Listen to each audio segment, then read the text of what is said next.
Warning: this video contains extreme spoilers for Neon Genesis Evangelion. If you have not watched the series, I highly recommend that you do before watching this video. Very few anime I've watched throughout my life have influenced me and moved me more than Neon Genesis Evangelion has. Despite being made as an original anime in 1995, the themes and values in the show have remained relevant even in our modern society.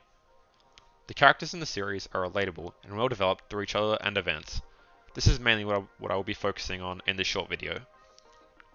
Evangelion's main character, Shinji, is a spineless coward who, despite his hate towards his father, decides to help him by piloting the Eva.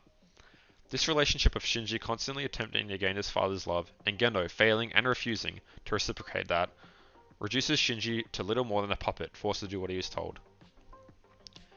Shinji's character reflects the parts of ourselves which we wish to hide the most from other people. Cowardice, fear, self-loathing. These are all traits that are frowned upon in society.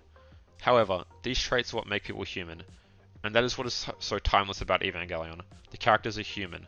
They share the same inabilities as the viewers, and make them extremely relatable in the sense that we have shared the same emotions. This is most obvious in episode 24, when Shinji is forced to kill Kaworu. This decision between saving the world or saving the only person who he felt cared about him breaks Shinji's will, and he is left in a state of dismay. In the end, Shinji decides to kill Kaworu for the temporary survival of civilization. Ultimately, this decision only prolonged the human instrumentality project that Gendo and Zeal sought. The prolonged shot of Eva Unit 01 clenching Kaworu creates a sort of intimacy between Shinji and himself, as well as the Eva.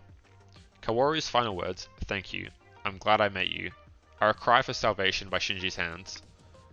These words impact Shinji as it is the first time someone had expressed their gratitude for him.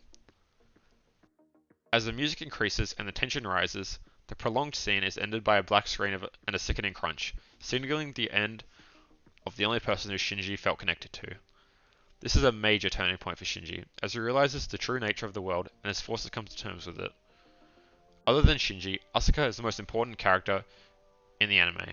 Her interactions with Shinji and the rest of the cast dramatically influence our views and how we perceive different things in the anime.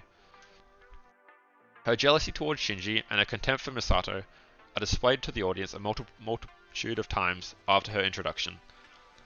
The relationship between Shinji and Asuka is that of love and disgust. A parasitic relationship, you could say. Neither of them benefits from being around the other, yet they are forced and somewhat willing to get along with each other. In the end, they are seen to be the first humans to come back after the human instrumentality project. This symbolizes how neither of them wanted to lose their identities, despite stating multiple times that they wanted all the pain to go away. It also represents how, in the end, they really do care about each other, even after everything that happened up to that point. It presents the idea that before you can love others, you must first learn to love yourselves. Both Shinji and Asuka are seen to do this. Asuka when she realizes her mother was in her with the Eva Unit 2 all along, and Shinji when he comes to terms with himself during the final episode of Evangelion. Evangelion's themes and ideas, as well as the characters and settings, are too deep and expansive for me to cover in this video, and only a fraction of what the series contains has been said by me. As stated before, Evangelion is a timeless series that will forever hold its meaning and values. It has probably had the most impact of any anime created to this date, and is among the best anime to have ever existed, if not the best. This is because of how perfectly the world is developed throughout the series, and more importantly, how human the characters are in comparison to our own world. I hope you've enjoyed this brief analysis of Evangelion. If you did, make sure to leave a like and subscribe for more content like this. I've been Jesus Kun, and I'll see you next time.